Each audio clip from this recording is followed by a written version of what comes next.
Segunda-feira, dia 9 de abril, um ótimo dia para você e o final de semana foi agitado. A prisão do ex-presidente Lula parou o Brasil. Ele só se entregou à Polícia Federal mais de 24 horas depois do pedido de prisão do juiz Sérgio Moro. Apoiadores de Lula tentaram impedir que ele se entregasse. Depois de muita agitação e expectativa, o político foi levado para Curitiba. Nessa edição de hoje, você vai saber como tudo isso aconteceu. Você vai ver também que uma festa organizada por criminosos terminou com mais de 100 pessoas presas. A polícia invadiu o local e houve troca de tiros. Daqui a pouco, essa história completa. E final de semana também de futebol e final de campeonato. O Palmeiras perde e os torcedores fazem um quebra-quebra em estação de metrô. A semana já começa com prejuízo daqueles.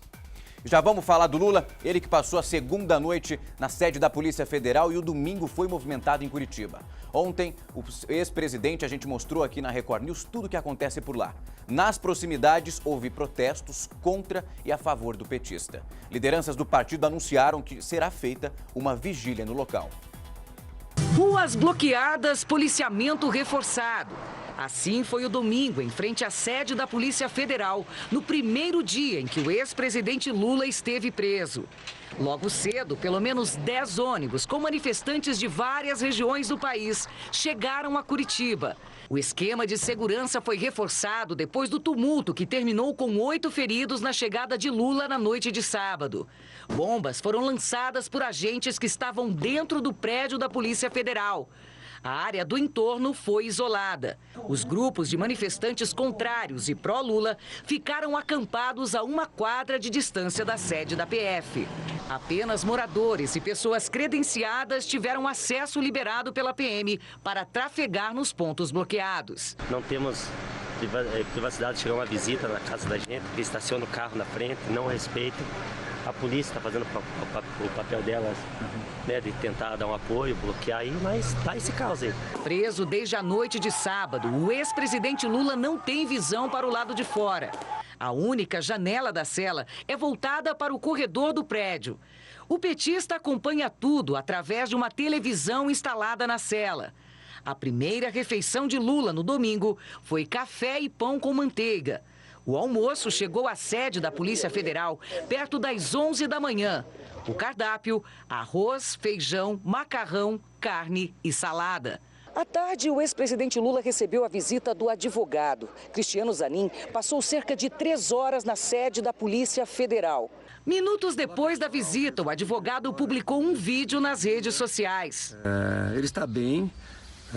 Embora indignado com a situação. Nós continuamos com as medidas jurídicas cabíveis para reverter essa prisão e temos expectativa de que, num futuro próximo, possamos reverter. É isso. No começo da noite, 21 marmitas chegaram para os presos. No jantar, arroz, feijão, chuchu, macarrão e carne assada. Bom, e quem acompanha agora cedo a movimentação em frente à Polícia Federal é a repórter Ellen Anacleto. Bom dia para você, Ellen.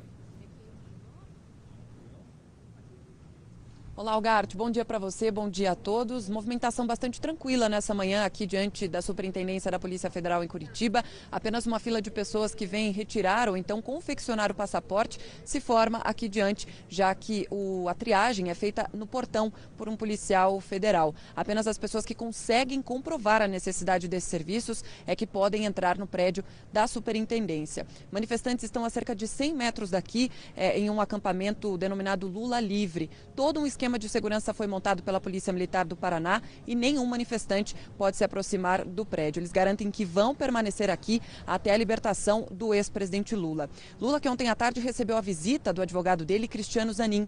O advogado garantiu que o ex-presidente está bem e que vai continuar tentando reverter a prisão na justiça. A expectativa agora é com relação ao ministro Marco Aurélio Mello, que pode levar à votação na próxima quarta-feira um pedido contra a prisão de condenados em segunda instância. Caso haja uma decisão favorável, ela também pode beneficiar o ex-presidente Lula.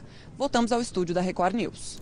Obrigado pelas informações, Ellen. Daqui a pouco a gente volta a falar da situação do ex-presidente Lula, mas agora quero prestar serviço para você, quer saber como vai ficar o tempo, o trânsito lá fora. Vamos dar uma olhada na imagem da Avenida Paulista. Nesse momento são 19 graus, tempo fechado por lá, como você vê aí na imagem, e a máxima não deve passar dos 28. Pode ser que tenha chuva, então saia de casa preparado. Vamos dar uma olhada agora no trânsito. A imagem que nós vamos acompanhar é da Marginal Tietê. Nessa segunda são 114 quilômetros de lentidão, principalmente ali nas regiões sul e oeste. Atenção sempre redobrada para o rodízio, as placas com aí o final 1 e 2. E você que depende de trens e do metrô, fique mais tranquilo. Hoje está tudo operando normalmente, apesar daquele quebra-quebra na estação Barra Funda aí no metrô, causado pelos torcedores do Palmeiras. Daqui a pouco tem essa história aí completa para você. Vamos combinar o seguinte, eu vou fazer o intervalo e daqui a pouco eu volto para te mostrar como é a cela onde está o ex-presidente Lula na sede da Polícia Federal em Curitiba. Não sai daí que eu já estou de volta.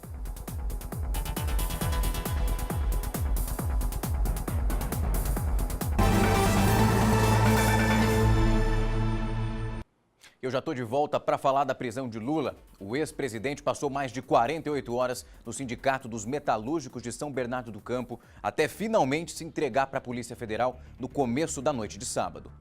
O ex-presidente Lula tentou sair do prédio do Sindicato dos Metalúrgicos por volta das 5 da tarde. Lula chegou a entrar nesse carro prata, mas o veículo foi impedido de deixar o prédio. Manifestantes bloqueavam o portão. O impasse durou alguns minutos e o ex-presidente teve que retornar ao prédio. Mais uma hora se passou e a situação não foi resolvida. Mais de 24 horas depois de vencido o prazo para o ex-presidente se entregar à Polícia Federal, Lula continuava no sindicato. Em meio ao impasse, a presidente do PT, Gleisi Hoffmann, pediu aos militantes que abrissem caminho para o carro. Afirmou também que Lula poderia ser responsabilizado se ele demorasse mais tempo para se apresentar. Minutos depois, o ex-presidente finalmente saiu a pé por uma porta lateral. A confusão foi grande. Em meio ao empurra-empurra, Lula entrou no carro da Polícia Federal. Neste sábado, Lula participou de uma missa em homenagem à mulher dele, Marisa Letícia, que hoje faria 68 anos. Depois da cerimônia, o ex-presidente permaneceu no carro de som estacionado em frente ao Sindicato dos Metalúrgicos e, ao lado de lideranças políticas, fez um longo discurso.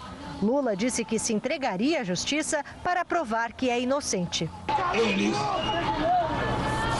decretaram a minha prisão. E vou atender porque eu quero fazer a transferência de responsabilidade. Eles acham que tudo que acontece nesse país acontece por minha causa. E você vai acompanhar agora como é o espaço onde o ex-presidente Lula começa a cumprir a pena. Ele vai ficar numa sala isolado na sede da Polícia Federal, na capital Curitiba. Esse lugar tem 15 metros quadrados, com banheiro e uma janela interna. Na sede da Polícia Federal, inaugurada pelo governo Lula, uma sala especial foi preparada para recebê-lo. Só que agora ele volta como preso. É a primeira vez que um dormitório dos policiais é usado como carceragem. A sala, sem ar-condicionado, tem 15 metros quadrados, um banheiro exclusivo do lado direito e apenas uma janela para o corredor ao fundo. O beliche foi retirado e deu lugar a uma cama de solteiro e uma mesa.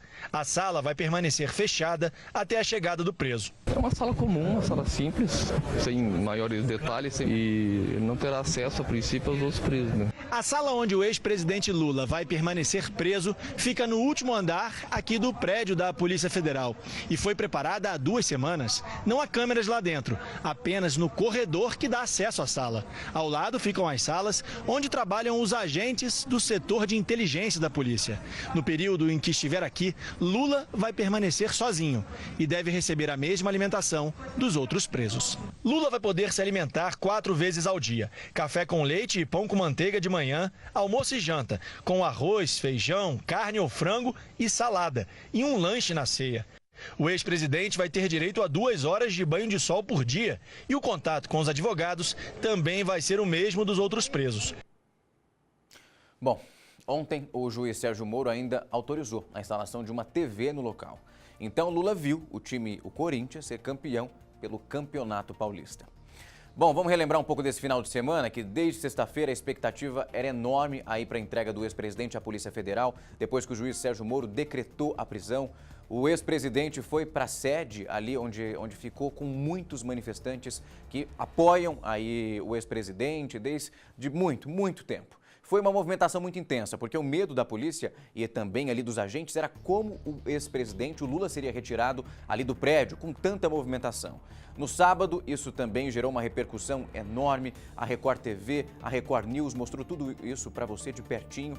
E aí, será que o Lula se entregaria? Será que não? Mas depois de uma conversa com os advogados, Polícia Federal tentando intermediar ali que ele se entregasse sem muita confusão, porque se os policiais fossem fazer a retirada à força, imagino que não teria acontecido.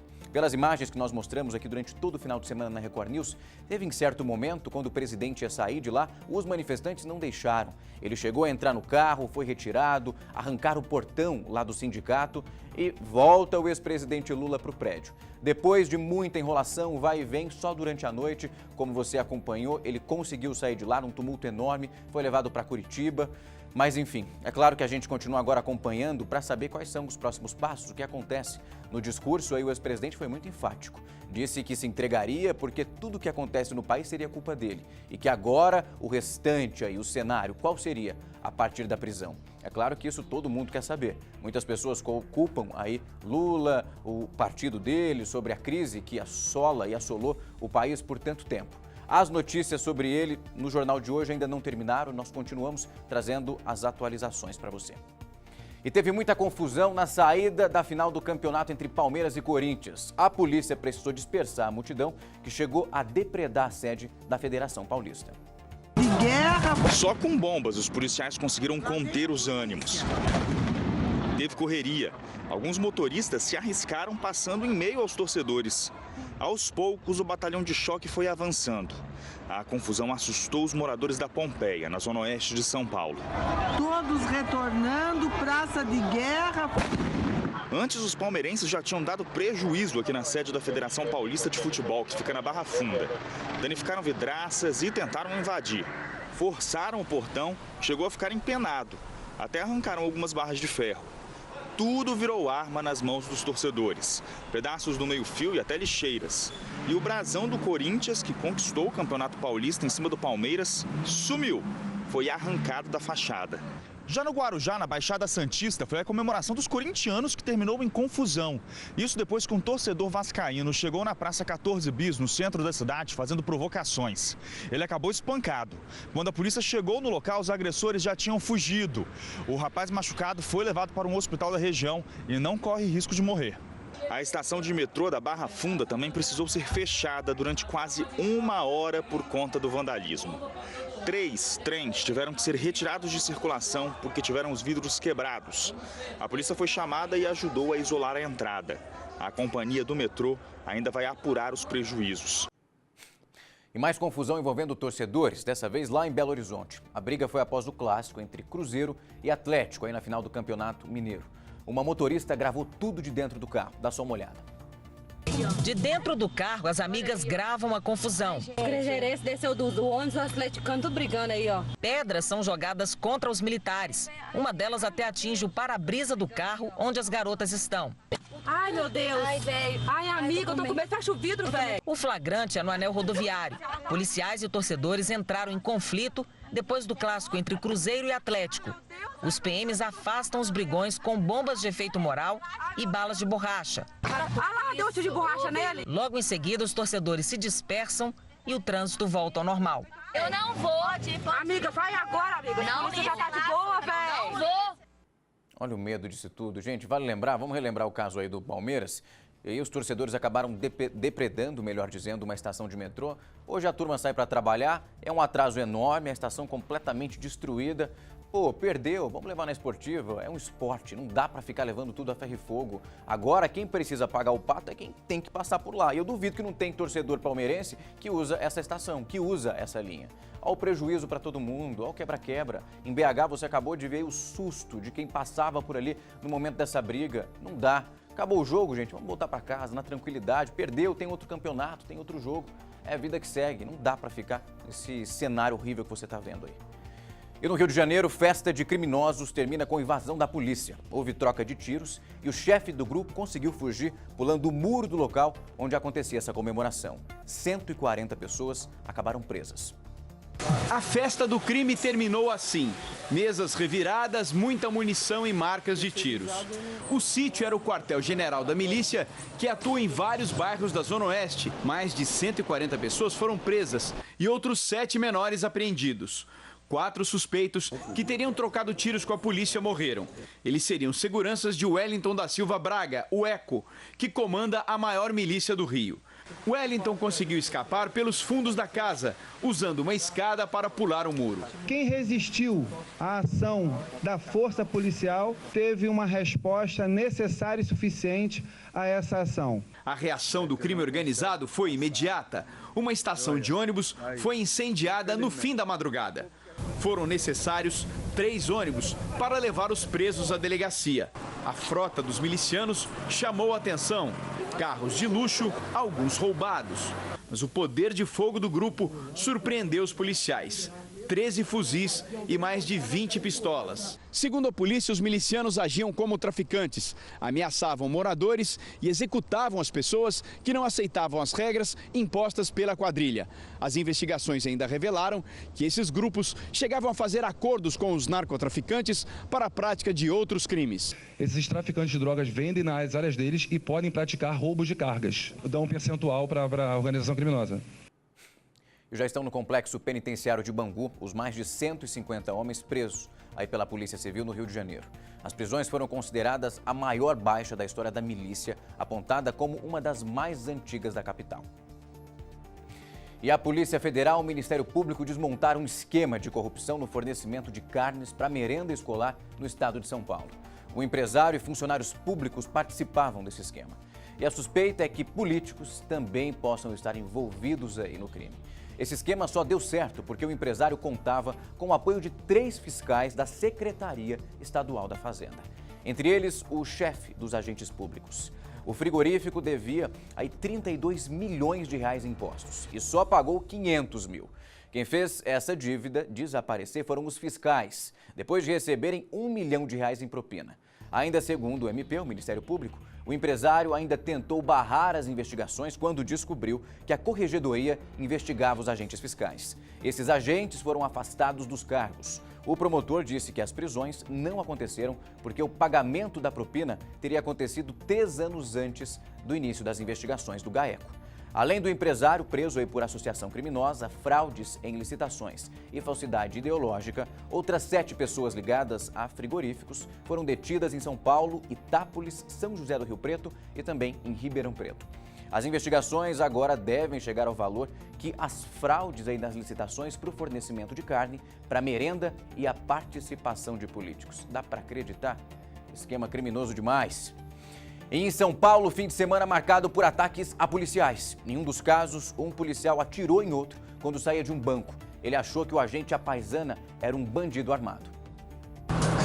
As imagens mostram quando o militar sai do banco e se assusta ao ver outra pessoa armada. Ele não pensa 2 vezes e atira. Acontece que o outro homem armado é um policial civil que tinha acabado de estacionar o carro em frente ao banco. Ele cai ajoelhado no meio da rua e levanta as mãos, num sinal de que não iria revidar. Com tantas saidinhas de banco, o militar achou que seria assaltado e atirou antes mesmo de perceber que se tratava de outro policial. Rodrigo Paulo Faria Lima foi atingido no braço. Ele é carcereiro, foi trazido aqui para o Hospital do Servidor Público Estadual e passa bem. Tudo aconteceu em uma rua movimentada do bairro Perus, na zona norte de São Paulo. Em menos de 24 horas, 3 policiais foram atacados na região metropolitana de São Paulo. Aqui em Santo André, um militar foi baleado quando saía desse estacionamento aqui, que é muito usado pelos PMs que trabalham logo ali naquele DP, onde é que estão aquelas luzes. Ele levou 4 tiros e ninguém sabe ao certo o que aconteceu. Kennedy Cosmos foi encontrado por colegas e levado para o hospital municipal, mas morreu. Em Diadema, o policial que estava nesta moto foi fechado por criminosos e teve que reagir. Um adolescente de 17 anos morreu. Israel de Souza Norberto já tinha sido internado 7 vezes na Fundação Casa por furto, roubo e tráfico de drogas. Ele estava com uma réplica de arma. O outro criminoso baleado foi de moto mesmo para este hospital da região, onde foi atendido e preso. O policial não se feriu. Na zona norte de São Paulo, uma idosa foi atropelada por um homem que não tinha habilitação e ainda consumiu bebida alcoólica. O carro invadiu a calçada e bateu na grade e no muro de uma casa. Uma moradora do bairro que passava a pé pelo local foi atropelada e morreu na hora. Lídia Logulo dos Passos tinha 82 anos e era bastante querida. Vizinhos dizem que ela saiu cedo para visitar a bisneta e andava com dificuldade. Ela ia se agarrando nas grades, que ela não podia andar direito. Então ela pegava as grades e fazia assim. Pneus completamente carecas. Vizinhos dizem que a velocidade era alta na hora em que o motorista, que não tinha habilitação, perdeu o controle da direção. Voando. Ele estava voando, alcoolizado, todos eles, todos. O teste do bafômetro feito no local do acidente constatou que o motorista estava com 0,35 miligramas de álcool por litro de sangue, acima do limite de 0,33. A polícia solicitou ainda o exame de sangue no Instituto Médico Legal. 4 pessoas estavam dentro do carro, 2 homens e 2 mulheres. Vizinhos que viram o momento exato do acidente disseram que os passageiros ficaram feridos e, ao sair do carro, eles foram agressivos. A namorada do outro que estava atrás pegou um pedaço de pau para bater em todo mundo, que eles queriam fugir. Eles não fugiram porque o outro ficou estatelado lá, com parada cardíaca. A polícia e equipes de resgate chegaram rápido à rua Coronel Joaquim de Freitas, no bairro do Limão, zona norte de São Paulo. O motorista está preso na carceragem dessa delegacia. É o estudante Gabriel dos Santos, de 20 anos. Vai responder por homicídio culposo, sem a intenção de matar, embriaguez ao volante e por dirigir sem permissão. A polícia apura se um dos passageiros, que é o dono do carro, puxou o volante durante uma briga. Ele está internado em estado grave no Hospital das Clínicas e pode ser preso se a informação for confirmada durante a investigação. A gente volta a falar sobre a prisão do ex-presidente Lula, que repercutiu bastante na imprensa internacional. A Al Jazeera, principal canal de TV do Oriente Médio, noticiou os momentos de tensão que antecederam a prisão do ex-presidente Lula. Uma imagem muito diferente a vivida por Lula à saída do sindicato. O Euronews, uma das redes de TVs mais assistidas na Europa, usou imagens da cobertura da Record News para ilustrar a reportagem sobre a prisão de Lula. Acampadas em Brasília e Curitiba hasta lograr a puesta em liberdade de seu líder. Com imagens da Record TV, a CNN transmitiu ao vivo o momento em que o ex-presidente era levado até a sede da Polícia Federal em São Paulo. Na manhã deste domingo, a notícia da prisão de Lula estampava a primeira página da britânica BBC, com o título "Lula se entrega após impasse com a polícia". Na Espanha, o El País destacou a frase de Lula durante o discurso feito na sede do Sindicato dos Metalúrgicos no ABC. A morte de um combatente, não para uma revolução. E ainda falando do setor internacional, 14 militares sírios morreram em um ataque a mísseis num aeroporto da Síria hoje. A TV estatal acusa os Estados Unidos pelo bombardeio. No final de semana, um ataque químico deixou dezenas de mortos. Pelo menos 42 pessoas morreram nesse ataque. A maioria estava no porão de um prédio em Duma, cidade controlada por rebeldes aí. Pelo menos 300 pessoas foram afetadas pelo gás. E segundo os médicos locais, muitas crianças estão entre as vítimas. Até o momento, ninguém assumiu a autoria dos ataques. Agora, bom, vale lembrar que daqui a pouco tem Mundo Meio-Dia. Então você vai saber disso e muito mais, tudo que está acontecendo aí no nosso globo. Vai falar mais sobre a Síria, a repercussão aí do Lula. E agora vamos para o nosso portal, o R7, para saber o que a galera está comentando lá na internet, o que está compartilhando. A gente, claro, que vai começar falando, ó, o jogo de ontem, gente, Corinthians e Palmeiras. Gagliotti detona, Palmeiras é muito maior do que um paulistinha. Para quem perdeu o jogo, ficou fora da internet, não está sabendo de nada, Corinthians é o campeão aí do Campeonato Paulista, venceu. Foi um jogo difícil, Corinthians 1-0, teve que ir para os pênaltis. E teve até um pênalti aí a favor do Palmeiras, a turma disse que o juizão acabou roubando. Bom, mas isso sempre tem, né? Sempre tem essa notícia. Será que o juiz acertou? Será que errou? Corre pra lá pra saber como foi esse jogo, se você perdeu aí pela TV. O Cruzeiro bate o Atlético e ganha Campeonato Mineiro depois de 4 anos. Isso aí é notícia do Google, lá da ferramenta de pesquisa. A galera que perdeu aí o jogaço de ontem, vai lá e tá pesquisando para saber como que foi, se o jogo foi ruim ou não. Corre para lá que dá para saber final aí de vários campeonatos. O que está crescendo também no Google, a Maria Belém, que perdeu 42 quilos. E tá explicando como foi esse processo todo aí nas redes sociais. Isso é notícia também lá do Google. A galera que vive em dieta aí, as mulheres principalmente gostam de ficar com a cintura um pouco mais fina, vai lá que ela tá contando todos os segredos. Corre para R7. E a gente volta pro futebol, dessa vez lá no Twitter, rede social aí. Campeão Renato Gaúcho diz não ao Flamengo e vai ficar no Grêmio. Jogo aí, ó, que ficou 3-0. Notícia do Twitter, corre pra lá. Se você não tá sabendo nada de futebol e quer saber aí tudo que aconteceu no sábado e também no domingo, principalmente ontem, muita final. Vamos lá pro Google, voltar pra lá? Pelé usa lesão como explicação para não entregar o troféu do Carioca. Ele que tinha sido chamado, aí disse que teve um probleminha que não ia conseguir até o estádio. E aí falou, ó, tô com o joelhão lesionado, não vou conseguir ir, pede para alguém no meu lugar. E ficou em casa assistindo só de camarote. E lá no Google também, hoje é só Google, né? O pessoal tá pesquisando bastante para lá. O Botafogo venceu o Vasco nos pênaltis e conquistou o Campeonato Carioca. Só futebol por aqui hoje. Vamos fazer o seguinte? Quer participar, comentar a nossa edição do Alerta Brasil? Manda um alô aqui pra nós, usa a nossa hashtag Alerta Brasil, comenta, diz que você pretende ver por aqui. Fechado? Comenta que a gente quer saber de tudo isso. Usa também o nosso WhatsApp, o DDD é o 16, o telefone é o 997627961. Fechado? Eu tô esperando o seu contato, quem sabe a gente não lê aqui durante a edição de hoje. E a gente volta a falar sobre a prisão do ex-presidente Lula, mas agora sobre o processo do Triplex, que condenou o petista a mais de 12 anos de prisão. Muitos se perguntam por que Lula está preso em Curitiba se as investigações tiveram início no Ministério Público Estadual de São Paulo. Acontece que, com as operações aí da Lava Jato e os depoimentos dos delatores, a Força Tarefa de Curitiba acabou tomando a frente das investigações porque os indícios tinham relação com um escândalo de corrupção na Petrobras. Vamos agora acompanhar na reportagem para entender tudo isso. O ex-presidente Lula entrou na mira do Ministério Público Estadual de São Paulo ainda em 2015.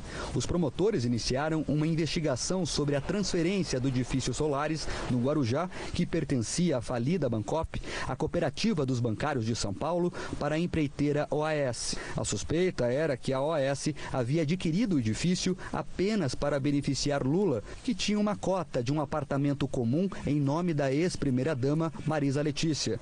Em março de 2016, Lula foi alvo de condução coercitiva e mandados de busca no apartamento em São Bernardo do Campo e em outros locais. O indiciamento. A Polícia Federal indicia Lula por corrupção passiva e lavagem de dinheiro em agosto de 2016, com base nas provas apreendidas. O relatório da perícia destaca a rasura feita na proposta de adesão do apartamento no momento da compra da cota por Dona Marisa em 2005. A numeração do imóvel 141 estava rasurada e tinha 174 como numeração anterior. Para o MPF, sinal de que a cobertura já era pretendida pelo casal. Nessa foto, aparecem Lula e o ex-presidente da OAS em uma visita ao apartamento Triplex. A denúncia.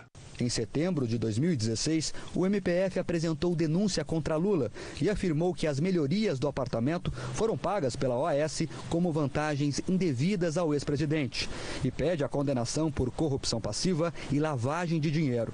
O julgamento na primeira instância. Em abril do ano passado, tem início o julgamento de Lula na 13ª Vara da Justiça Federal em Curitiba. Em um dos depoimentos mais contundentes do processo, Léo Pinheiro afirma que havia uma espécie de conta corrente da propina destinada ao PT, de onde teria saído o dinheiro para a reforma do apartamento, e que o Triplex estava destinado para o ex-presidente. O apartamento era do presidente Lula desde o dia que me passaram para estudar os empreendimentos da Bancop. Já foi me dito que era do presidente Lula e sua família, que eu não comercializasse e tratasse aquilo como uma coisa de propriedade do presidente. O porteiro do edifício Solares afirmou que todos no prédio sabiam que o Triplex era de Lula. Todos sabiam lá que o apartamento pertencia ao ex-presidente Lula, inclusive até os condôminos sabiam que era dele o apartamento. Pessoas compravam porque achavam que o ex-presidente tinha um apartamento lá. Os corretores mesmo faziam uma propaganda. No dia 10 de maio, Lula ficou frente a frente com o juiz Sérgio Moro e negou todas as acusações. Eu fui ao apartamento, eu percebi que aquele apartamento era praticamente inutilizável por mim, pelo fato de eu ser, independente da minha vontade, uma figura pública, e eu só poderia ir naquela praia ou segunda-feira ou quarta-feira de cinza. Em 12 de julho de 2017, o juiz Sérgio Moro condena Lula a 9 anos e 6 meses de prisão por corrupção passiva e lavagem de dinheiro. Os recursos. Em outubro, a defesa de Lula entra com recurso no Tribunal Regional Federal da 4ª Região, em Porto Alegre, com pedido de absolvição do ex-presidente. O julgamento no TRF-4. No dia 24 de janeiro desse ano, o TRF-4 julga o recurso de Lula. Por unanimidade, os 5 desembargadores da 8ª turma confirmaram a sentença do ex-presidente e aumentaram a pena para 12 anos e 1 mês de prisão. Habeas corpus, derrota no STJ.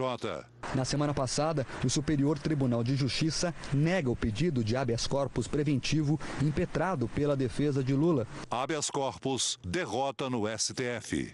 Na última quarta-feira, no julgamento mais longo da história do Supremo Tribunal Federal, os ministros recusaram outro pedido de habeas corpus a Lula.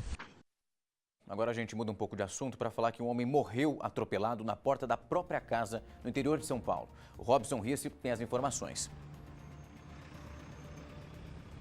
Olá, Algarte. As imagens são impressionantes. Esse acidente aconteceu em Catanduva, que fica aqui na região de São José do Rio Preto. E as imagens foram aí o flagrante das câmeras de segurança que acabaram registrando o momento em que esse homem de 53 anos acaba sendo atropelado na frente da casa dele por um carro desgovernado. Ele foi socorrido para um hospital com alguns ferimentos e agora os policiais querem saber quem foi que atropelou esse senhor aí, né? E ele não deixou pistas e acabou aí fugindo do local sem prestar socorro. A polícia continua investigando o caso. Voltamos aos estúdios da Record News. Obrigado, Robson. E agora a gente segue aí no interior de São Paulo para conversar com ele, o Tiago Valentim, para falar de uma aluna que colocou fogo em uma sala de aula. Tiago, um ótimo dia para você. Como tudo isso aconteceu?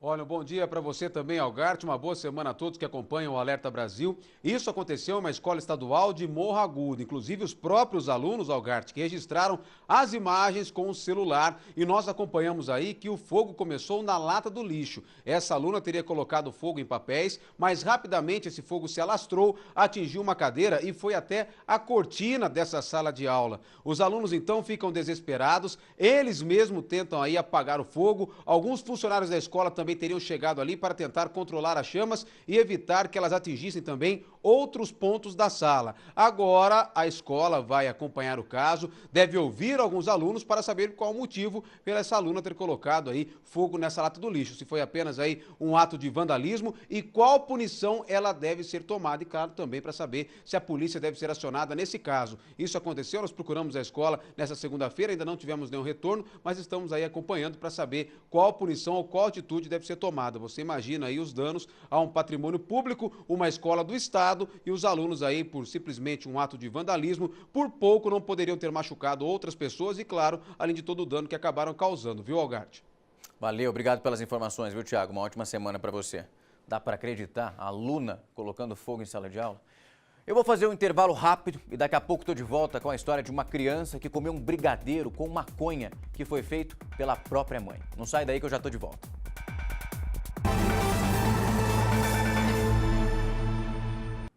O Alerta Brasil já está de volta, acerta o seu relógio junto com o meu, agora 9 horas e 39 minutos.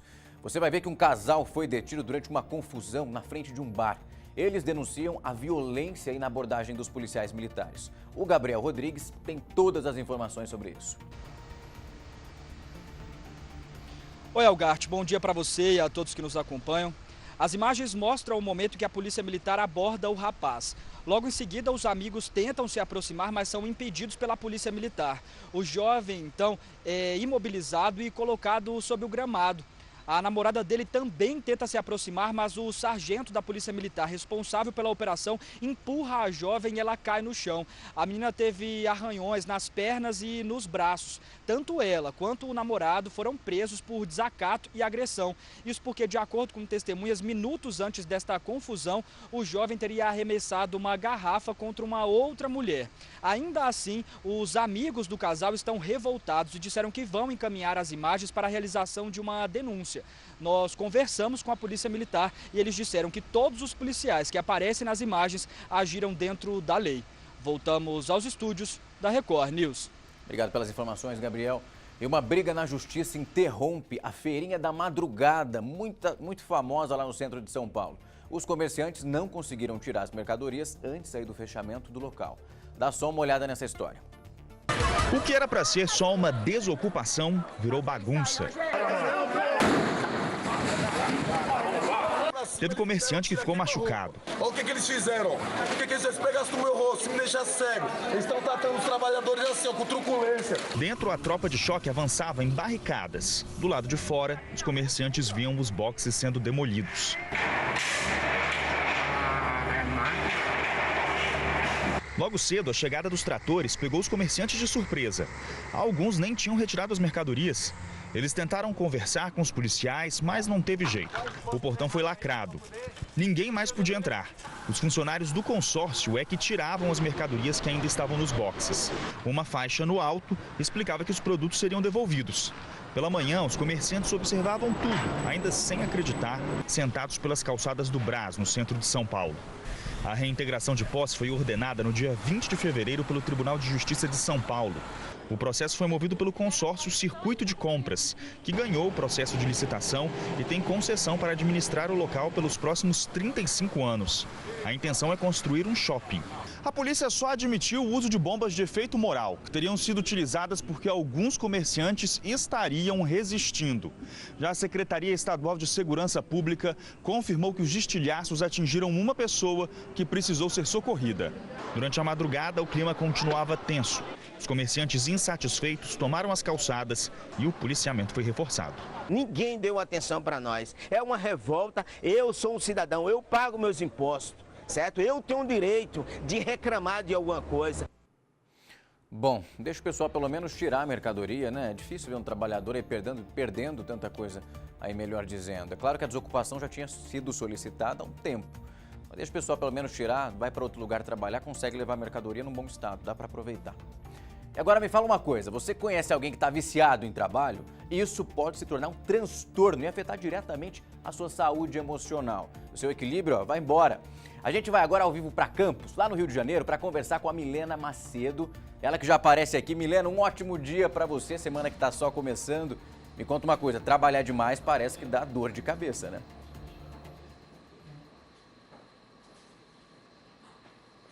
Exatamente. Bom dia, Rafael. Bom dia a todos. Inclusive, existe até uma expressão em inglês, o workaholic, que significa que a pessoa é viciada em trabalho, ou seja, um trabalhador compulsivo.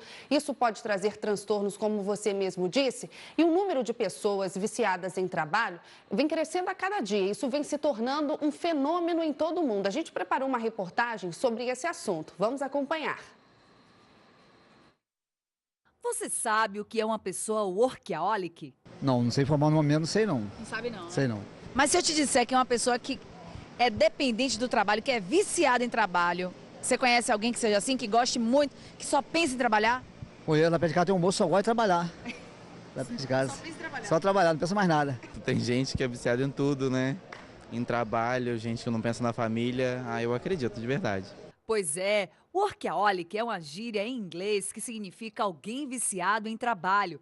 Essas pessoas sempre existiram, mas esse número está crescendo muito e se tornando um fenômeno em todo o mundo. A gente não se desliga em momento algum. Então, se você está no consultório, você atende e você não tem cansaço de forma nenhuma. Às vezes eu fico aqui até de madrugada atendendo e não me dou conta nem do horário. Ela diz que desde quando começou a estudar e a fazer plantões, sempre gostou de passar muito tempo no local de trabalho. Hoje continua do mesmo jeito e com uma rotina ainda mais intensa. A medicina evolui muito rápido, né? Principalmente na área que eu trabalho, que é laser, catarata, refrativa. Então, você tem que estar muito atualizado. Então, eu assino muitas revistas, inclusive internacionais. Aí, algumas revistas chegam e aí eu devoro ela rapidinho na sexta-feira, que é o meu day off. Existem ainda outros sinais que chamam a atenção. Levar trabalho para casa, esquecer amizades e a vida pessoal são comportamentos típicos do workaholic. Esse tipo de profissional faz de tudo para ser bem-sucedido e ter resultados reconhecidos. Alguns casos são tão graves que chegam a ser comparados ao vício. Todo comportamento em que há uma compulsão a determinado tipo de conduta tem a ver com a formação, com a genética, com o comportamento, com a personalidade. Quer dizer, é um conjunto de fatores de cada um que vai determinar que tipo de transtorno ele vai ter, de transtorno de dependência ele terá. O psiquiatra reforça que quando o trabalho passa a ser prioridade na vida, são desenvolvidas alterações psicológicas como estresse e ansiedade. Geralmente as pessoas não percebem. Toda dependência, de alguma maneira, é uma busca de um prazer que aquele fato, aquela droga, aquele fato causa. Então, o cidadão que gosta do trabalho, que começa a trabalhar muito e que passa a gostar mais do trabalho do que de tudo mais, ele se torna um dependente do trabalho. E isso vai afetar, inclusive, a sua vida pessoal, a sua vida familiar, a sua vida no próprio trabalho. O mundo competitivo de hoje estimula as pessoas a desejarem ter mais e ser menos. A busca pelo sucesso e pela riqueza e a necessidade de aprovação têm afastado o indivíduo do essencial. Necessariamente ele precisa de uma medicação psiquiátrica, de ansiolítico, de antidepressivo, para tratar, pelo menos de uma forma mais imediata, a ansiedade que o aflige, o isolamento que ele acaba tendo, e o próprio processo de depressão. E isso é uma coisa inicial, uma coisa para diminuir o sofrimento. É como algo que diminui a febre, depois a gente trata a enfermidade. E depois ele precisa fazer uma psicoterapia, onde ele vai procurar, onde ele vai ser induzido a se conhecer melhor, a saber porquê dessas coisas, né?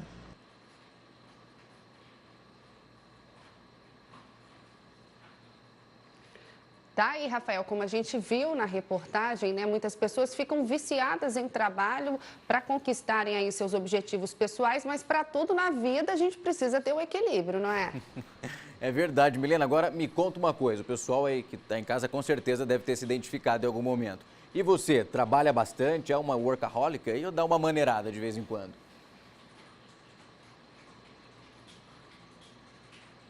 Eu dou uma maneirada, né? A gente trabalha bastante, o jornalista é inquieto por natureza, a gente fica naquela fissura pela notícia, pela informação, assim como os meus colegas aqui também, como você, acredito que sim, mas eu procuro ter um equilíbrio também para curtir outros momentos da vida, né? Tá certo. Milena, muito obrigado pela sua participação. Manda um abraço aí para todo o pessoal da Record de Campos. E amanhã vamos combinar? Vamos entrar de novo aqui ao vivo com a gente escolhe um assunto para você e a gente abre essa janela aqui enorme da Record News.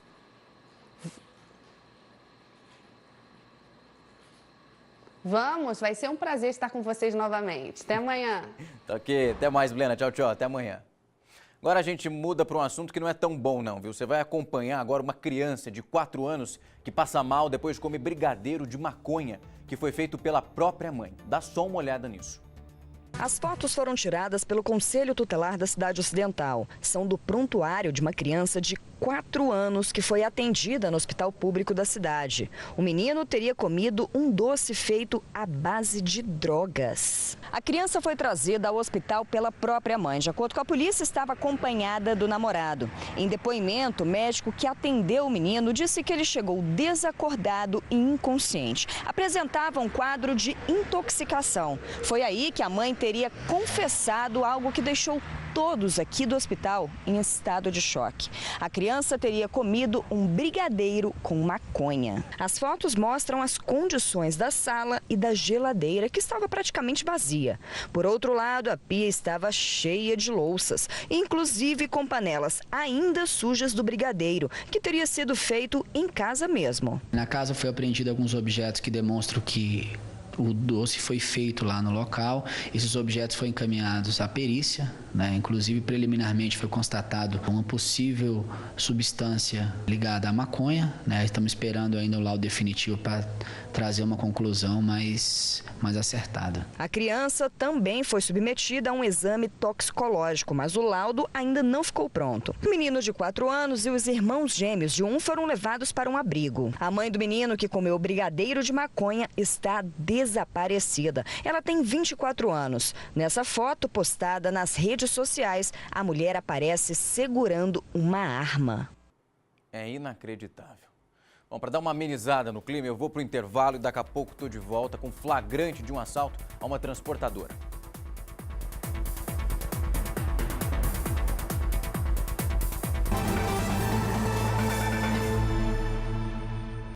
Já estou de volta com o nosso Alerta Brasil para te mostrar imagens de câmeras de segurança que mostram um ataque a uma transportadora em Porto Alegre. Os criminosos foram direto ao local onde havia uma carga de smartphones. Depois obrigaram o vigia da empresa a carregar um caminhão com os produtos roubados. Pelo menos 10 homens fortemente armados entraram nessa transportadora na zona norte de Porto Alegre. Esse caminhão foi usado para derrubar o portão. Logo depois, abandonado pela quadrilha. Os homens encapuzados e armados com fuzis chegaram em 2 caminhões. Os criminosos foram até a guarita, renderam o segurança, levaram o revólver e o colete à prova de balas dele. Eles abandonaram o caminhão e colocaram toda essa carga em um outro que estava do lado de fora. Depois disso, eles fugiram.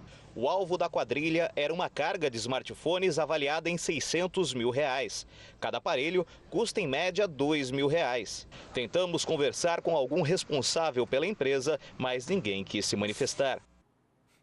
E 5 pessoas são presas tentando furtar combustíveis de um duto da Petrobras na Grande São Paulo. A quadrilha cavou um túnel dentro de uma casa que fica bem do lado da tubulação. Dá só uma olhada para entender como tudo isso foi feito. Um túnel abafado, com menos de 1 metro de altura. A terra úmida, mesmo com a estrutura montada, há o perigo de desabamento. Há também um carrinho de mão para retirar a terra. Sacos e mais sacos cheios dela. São aproximadamente 200. Uma estrutura era montada para armazenar ainda mais sacos. Dessa maneira, os criminosos acreditavam que não chamariam a atenção de ninguém. Mas não adiantou. A polícia encontrou os 5 homens depois de investigação. O túnel era construído em uma outra sala do galpão. Olha, eu meço mais ou menos 1,85 e a gente vê aqui, ó, pela altura, que o buraco já tinha mais ou menos 1,50 m de profundidade. Agora a gente vai tentar sair aqui. E olha só, ali no canto é a quantidade de terra que eles iam colocar em mais sacos, como aqueles outros que a gente já mostrou. O prédio aqui é alugado, então a polícia agora investiga se o dono do imóvel tem alguma coisa a ver, mas provavelmente não. Lá dentro do túnel, quando os policiais chegaram aqui, foram encontrados muitos ventiladores, porque é um ambiente bem abafado, e também aparelhos de iluminação. São lâmpadas e também alguns fios. Um deles ainda está aqui, olha só. O fio ainda está aqui no local. O objetivo dos suspeitos era chegar até dutos da Petrobras, que passam por este terreno, e depois furtar o combustível. Aqui é um bairro residencial. A casa alugada pela quadrilha era esta. Difícil desconfiar que alguém cavava um túnel aqui dentro. Do terreno onde está a rede de dutos até a casa onde os criminosos foram encontrados, são aproximadamente 15 metros. E segundo a polícia, o túnel já tinha cerca de 9 metros, bem próximo já da rede. Além dos 200 sacos de terra que foram encontrados no local, foram achados também pelos investigadores ferramentas, além de um aparelho de drenagem. Segundo a Transpetro, este tipo de crime está crescendo. Em 2015 foram 2 casos, 2016, 32 e no ano passado, 108. Aumento de quase 340%. E cães farejadores levaram os policiais militares a um esconderijo de explosivos, drogas, armas e até munição. A casa fica na comunidade de Paraisópolis, na zona sul da capital paulista. O cão vasculha os cômodos, fareja o chão, as paredes e os móveis e conduz o policial até essa porta. Lá dentro da casa estava todo o material encontrado. O caso foi registrado nessa delegacia que fica na zona sul de São Paulo, no bairro do Morumbi. Ninguém foi preso durante a operação, mas graças aos cães, os policiais conseguiram apreender uma grande quantidade de drogas e de armas no local. Entre os materiais, havia 45 quilos de maconha, 2 tonéis de lança-perfume, munições de pistolas e fuzis, armamento pesado, emulsões explosivas, touca ninja e colete à prova de balas. A operação foi em Paraisópolis, na zona sul da capital paulista. Bom, o nosso Alerta Brasil dessa segunda-feira, comecinho da semana, vai ficando por aqui.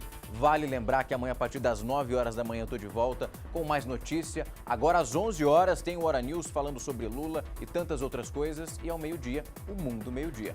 Amanhã eu te encontro, tá ok? Até mais!